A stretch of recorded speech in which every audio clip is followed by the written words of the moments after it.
Okay. Apa yang kita akan belajar hari ini ialah kesan perubahan nilai pemala terhadap graf. Maksudnya bila saya ubahkan, okay, kalau bentuk am, kalau bentuk am, kalau cikgu ubahkan nilai A, cikgu ubahkan nilai B, cikgu ubahkan nilai C, apa akan pengaruh kepada graf kita? Okay. Dan kita akan belajar bentuk am dan bentuk vertex. Okay, dua ini Okay, kalau bentuk vertex, apa akan berlaku kalau A ubah, H ubah, K ubah? Boleh? Dan benda ini ada dalam nota kamu sebab nanti cikgu nak move kepada vertex, cikgu tak boleh bagi awak tengok benda ini sudah. So, awak ambil modul awak, okay? Modul awak tengok muka surat 6. Muka surat 6. Sebelah bawah ini. Sebelah bawah ini. So, jumpa? Okay, so cikgu akan terang one by one apa maksudnya lah. Okay, cikgu tunjuk di tempat decimal sudah. So nota ini awak tengok kertas ya, sebab cikgu kalau pergi balik awak akan pening. Okay, so kita tengok decimal So kalau kamu tengok okay, cikgu sekarang bagi awak bentuk am. So kita akan tengok apa akan berlaku kepada nilai, apa akan berlaku kalau saya ubahkan nilai A. So sekarang katakan nilai B dengan nilai C cikgu tak ubah. Okey, angkat dia satu-satu sesuka hati awak lah. Kalau awak nak nombor lain pun cikgu boleh tukar aja. Sesuka hati awak lah. Awak nak tukarlah. Okey. Sekarang cikgu nak kamu tengok ialah perubahan kepada A Okey. So macam cikgu kata A memang tak boleh sama dengan kosong. Kalau sama dengan kosong dia bukan kuadratik. Dia adalah garis lurus Dia adalah garis lurus. Okey, kalau tengok nota saya, cikgu tulis di situ modulus A menghampiri kosong. Maksudnya kita tidak pedulikan dia positif negatif. Kita hanya tengok nilai dia. Okey. So apa yang cikgu tulis ialah nombor itu menghampiri kosong. Okey, nombor itu makin kecil kepada kosong, lebar dia akan meningkat. Maksud saya macam ini ya. Okey, cikgu gerak ke sini sikit. Okey, awak tengok. Okey, mungkin cikgu gerak lebih sikit ya. Okey, ini graf kita. Kamu tengok lebar dia. Maksudnya dia buka besar ke dia buka kecil? Dia buka besar ke dia buka kecil? Ayat saya mengatakan ialah kalau nilai A ini lagi tekak, cikgu move ke kiri. Maksudnya cikgu lagi tekak kepada kosong. Okey, cikgu lagi cikgu gerak dia ke kosong. Kamu nampak? Nampak tak? Tengok graf sebelah itu. Dia makin lama makin gemuk. Itu maksudnya. Dia makin lama makin gemuk. Boleh faham? Kalau nilai A itu makin tekak kepada kosong, dia makin gemuk. Shape senyum itu, dia makin gemuk. Okay. Maksudnya kalau saya lagi jauh daripada kosong, dia makin kurus. Makin kurus. Boleh? Lagi jauh daripada kosong, dia lagi kurus. Lagi tekak kepada kosong, dia lagi gemuk. Boleh? Itu maksudnya. Begitu juga kalau saya berada di sebelah negatif. Okay. Bila saya bergerak di sebelah negatif, okay, sama juga. Saya lagi tekak kepada kosong, awak akan tengok dia lagi gemuk. Lagi tekak kepada kosong, dia lagi gemuk. Okay. Lagi jauh daripada kosong, dia lagi kurus. So itu maksudnya ayat itu modulus A anak panah kepada kosong, lebar meningkat. Okay. So nilai A ini ada dua pengaruh lah. Satu yang kita belajar sebelum dia, kalau dia bernilai positif, dia senyum. Kalau dia bernilai negatif, dia masam. Boleh? Kalau dia positif, dia senyum. Kalau dia positif, dia senyum. Kalau negatif, dia masam. Okay. Lepas tu, kalau dia makin dekat kepada kosong, dia makin gemuk. Tak kisah arah positif ke arah negatif. Makin dekat kepada kosong, dia makin gemuk. Boleh? Okey, sekarang cikgu nak tanya kamu. Kalau Y sama dengan 2X kuasa 2, cikgu padam ini. Okey. Y sama dengan X kuasa 2 tambah 5X tambah 3. Okey, contohnya. Okey, ini graf dia. Ini graf dia. Okey, sekarang cikgu nak tanya kamu, kalau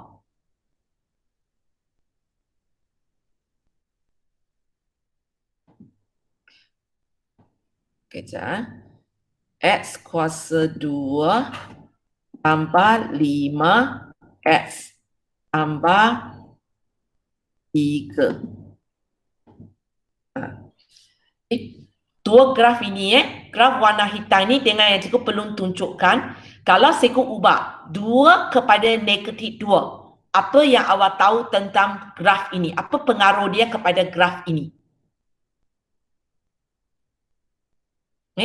So kalau kamu tengok ini, nilai dia sama, 2. Ini negatif 2. So dia punya lebar serupa. Dia punya lebar serupa, tapi dia punya bentuk graf. Sebab satu positif, satu negatif. So awak akan dapat satu graf, daripada graf senyum, dia jadi graf masam. Tapi dua graf ini sama gemuk. Dua graf ini sama gemuk. Itu maksudnya lah. Boleh ya? Kalau sekarang, okay, cikgu ubah ini, cikgu nak padan nilai dulu, okay. Padan graf. Kalau cikgu ubah dia kepada nombor 5, maksudnya daripada 2 cikgu ubah kepada 5. Apa yang awak tahu tentang graf ini? Bentuk masih sama. Haras, bentuk masih sama kalau saya ubah A saya kepada 5. Masih senyum? Haras? Ya. Kalau saya ubah A saya daripada 2 kepada 5, dia masih senyum? Graf masih sama, bentuk dia masih sama? Tak tahu cikgu, saya dah pening ni.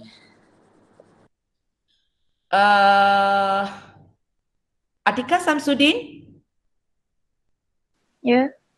Kalau saya ubah nilai A saya kepada 5, maksudnya asalnya 2S kuasa 2 tambah 5S tambah 3 kan? Tapi sekarang saya nak ubah dia kepada 5. Soalan pertama saya, bentuk graf masih sama tak? Masih senyum tak? Masih sama. Masih sama. Daripada gemuk dia ataupun lebar dia, dia makin lebar kan makin kurus? Makin Kalau lebar. saya ubah kepada 5. 2 dengan 5, siapa lebih dekat dengan kosong? Dua-dua makin kurus. Dia akan makin kurus. Kita tengok betul tak? Okay. Tengok dia makin kurus. Boleh? Itu maksudnya lah. Begitu juga kalau cikgu bagi awak negatif pun. Kalau cikgu bagi awak negatif, contohnya cikgu bagi negatif. Belakang pun kalau cikgu nak ubah nombor pun tak apa. Katakan cikgu ubah negatif 5. Cikgu ubah ini kepada negatif 5. So katakan ini graf saya, Y sama dengan negatif 2S kuasa 2 tolak 5S tambah 3. Kalau sekarang cikgu ubah ini kepada 2. Apa yang awak tahu tentang perubahan graf, Izzat? Bentuk senyum.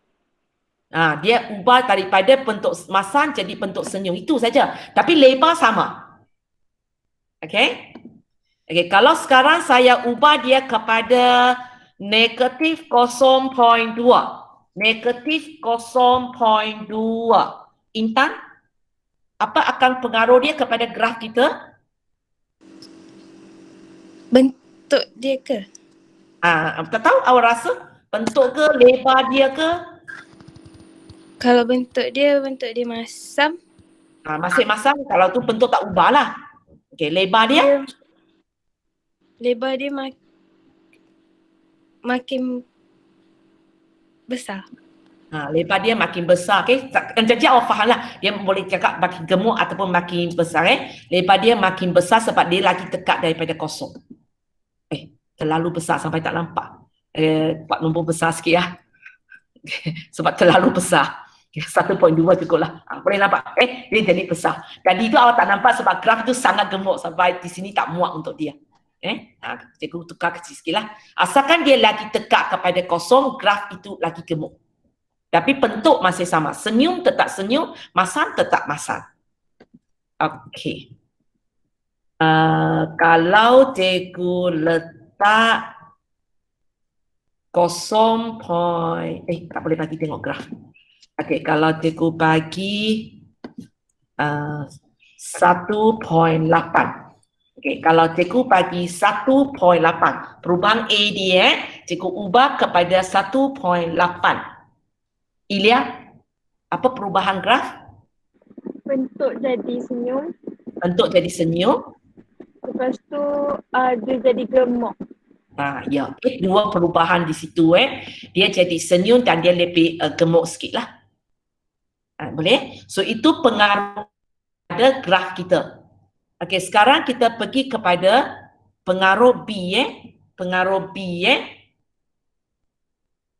katakan cikgu tetapkanlah kita satu tempat sesuka hati saya lah C pun cikgu ubah lah, apa-apa satu tempat. Sekarang kamu tengok cikgu ubahkan B. Okey, di situ cikgu tulis di situ. Okey, bila awak ubahkan nilai B, dia akan ubah kedudukan titik maksimum dan minimum awak. Maksudnya titik ini akan ubah. Titik ini akan ubah. Bila titik ini ubah, otomatik titik pindasan S akan ubahlah. Tapi awak akan tengok titik Y ini tak akan bergerak. Titik Y pula. Pindasan Y ini tak bergerak. Yang bergerak ialah titik ini. Titik ini bila bergerak, otomatik pindasan S bergeraklah. Okey? Titik minimum dengan ini akan bergerak. Sebab itulah kita kata kedudukan graf. Maksudnya dia di atas pasi X ke, dia di bawah pasi X ke, dia separuh di atas pasi X ke, dia separuh di pasi Y. Itu maksudnya So cikgu gerakkan B, awak tengoklah kenapa tak bergerak? Oh, sorry. Ini bukan graf dia. Okey, ini dia. So kalau kamu tengok ini. Nampak tak? Dia sebenarnya pindasan Y dia tak ubah. Tapi kedudukan titik minimum itu bergerak. Nampak? Okey. Kalau cikgu bagi awak graf masang. Okey, aku bagi satu graf masang Kamu tengok cikgu gerakkan B. Nampak? Pindasan Y tak berubah. Tapi kedudukan titik maksimum itu bergerak.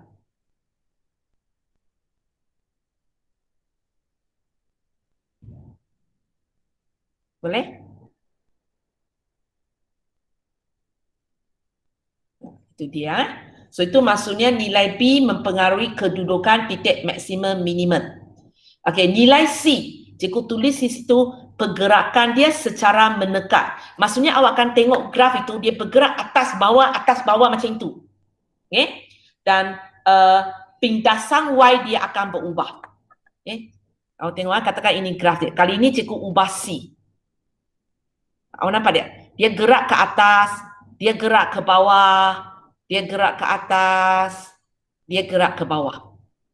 Itu maksud saya. Pergerakan dia secara mendekat dan bila dia bergerak secara mendekat, sebenarnya maklumat yang paling penting ialah inilah pindasan Y dia.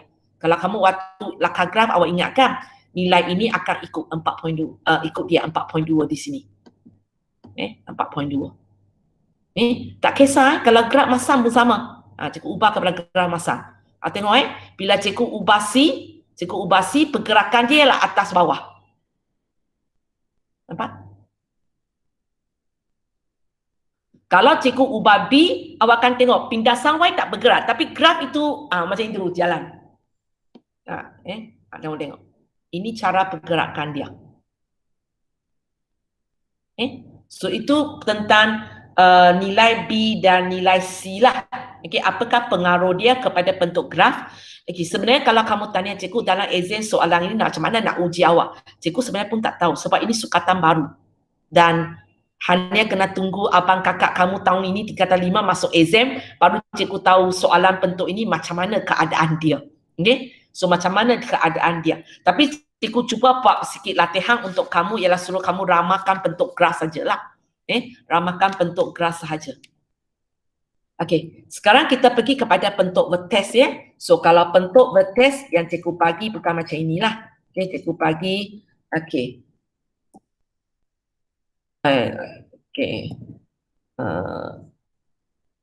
bentuk vertex kuasa 2. Kuasa 2 tambah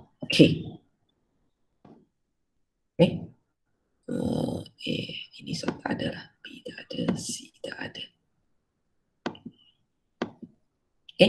So sekali lagi kita akan tengok apakah pengaruh dia kalau dia bentuk vertex, apakah pengaruh bila cikgu ubahkan nilai A, ubahkan nilai H dan ubahkan nilai K. So untuk ubahkan nilai A ini, untuk ubah nilai A ini sebenarnya sama macam tadi. Okey, kalau positif jadi negatif, maka graf itu senyum jadi masam. Sebab dia sebenarnya mewakili benda yang sama. Okey, kemudian dia makin dekat kepada kosong, dia makin gemuk. Serupa je Okey, sebagai contoh. Okey, sebagai contoh okey, hash cikgu tak ubahlah. Biar dia ialah nilai ini. Okey, hash saya tak ubah, K saya tak ubah, saya ubah A. So kalau kamu tengok ini okey, katakan cikgu letak di sini 5.8. Kamu akan tengok cikgu makin dekat kepada kosong, cikgu makin dekat kepada kosong, dia makin gemuk. Macam tadi. Serupa je. Makin dekat kepada kosong, makin gemuk. Bila saya ubah dia kepada negatif, graf itu akan ubah bentuk. Senyum jadi masam, masam jadi senyum. Makin okey, makin dekat kepada kosong, makin gemuk. Makin jauh daripada kosong, makin kurus. Itu maksudnya lah. Okay, lepas tu cikgu cakap pula, kalau saya ubah nilai hash, cikgu ubah nilai hash. Okay, syaratnya di sini ialah tolak hash lah. Tolak hash. Sebab bila kita baca koordinat nanti, sebenarnya inilah tempat hash kita. Kalau kamu tengok sekarang saya punya hash ialah 1 kan. Inilah dia. Kita punya koordinat X sebenarnya, hash 1. Tengok kalau saya ubah nilai ini. Okey, kalau kamu tengok nilai ini. Ini ya 3.9. Koordinat X dia. So, apa yang awak akan nampak ialah kalau saya ubahkan nilai hash, okey, kalau saya ubahkan nilai hash dengan soalan ini tolak So, awak akan nampak hash itu makin besar, pergerakan dia ke kanan. Dan sebaliknya lah. So, ataupun dengan kata lain, pergerakan dia ialah secara mengufuk. Tadi, kalau kamu ingat bentukan tadi di atas bawah, waktu kita ubahkan C. Tapi kalau bentuk betes, bila saya ubahkan nilai hash, pergerakan dia ialah kiri kanan. Kamu tengok, dia jalan kiri kanan. Saya sama aja, bentuk serupa aja. Tapi pergerakan dia ialah kiri kanan. Itu maksud saya pergerakan secara mengufuk. Okey. Kalau saya ubahkan K, sebenarnya kamu tahu K ini sebenarnya ialah koordinat Y kan. Contohnya K. Cikgu bagi K ini ialah 2.5. Cuba awak tengok titik ini. Ini kan dia punya koordinat Y 2.5. So bila saya ubahkan nilai K, awak akan dapati pergerakan dia secara menegak. Sama macam C tu juga. Pergerakan dia. Kalau kamu tengok. Dia akan pergi atas bawah. Macam C tadi. C tadi pun pergerakan dia ialah atas bawah. So itu maksudnya apa yang cikgu tulis di situlah. Okay. Apa yang cikgu tulis di situ. Dalam nota cikgu Okay, kalau nilai A ubah, satu kita akan tengok ialah tanda dia. Tanda positif negatif akan mempengaruhi bentuk graf. Kemudian dari segi nilai dia, makin dekat kepada kosong, dia makin gemuk. So soalan mungkin cikgu akan bagi berapa graf, cikgu tanya awak yang mana satu ialah mana satu. So kamu tengok A itu, awak akan tahulah kalau A itu sangat dekat kepada kosong, graf itu sepatutnya gemuk sikit. Kalau A itu jauh daripada kosong, dia kurus sikit. Okey. Dan A di sini dengan A di sini, fungsi dia sama. Sebenarnya kalau kamu tengok tiap kali sebenarnya nilai, bila kamu ubah, dia memang dalam jawapan yang serupa sebenarnya. Okey, itu dia lah Okey, lepas tu kalau pergerakan C pergerakan C tadi cikgu sudah tunjukkan, dia ialah pergerakan secara menegak. Kalau bentuk vertex, pergerakan secara menegak ialah nilai K dia. Ialah nilai K. Tapi mereka mewakili benda yang berbeza walaupun pergerakan dia secara menegak. Kalau C, yang kita akan tengok nilai itu sebenarnya mewakili pindasan Y. Kalau nilai K dalam bentuk vertex, dia sebenarnya mewakili koordinat Y bagi titik vertex berkenaan. Biasanya, kalau nilai ini makin besar, dia akan bergerak ke atas lah. Makin kecil, dia akan bergerak ke bawah. Sebab ikut koordinat Y. Begitu juga untuk C. C makin besar, dia akan gerak ke atas. C makin kecil, dia akan gerak ke bawah. Okey. Lepas itu, hash ini pergerakan ialah kiri kanan. Pergerakan ialah kiri kanan. Okey. B ini saja. Dia punya ubah ialah kedudukan titik maksimum. Kalau kamu tadi tengok, dia macam naik bukit, turun bukit macam itu. Itu keadaan dia. Okay. So inilah pengaruh-pengaruh nilai pemala kehadap graf. Bila dia dalam bentuk am, bila dia dalam bentuk vertex. Bila dia berada dalam bentuk vertex. So latihan untuk hari ini, okay, ialah latihan 4.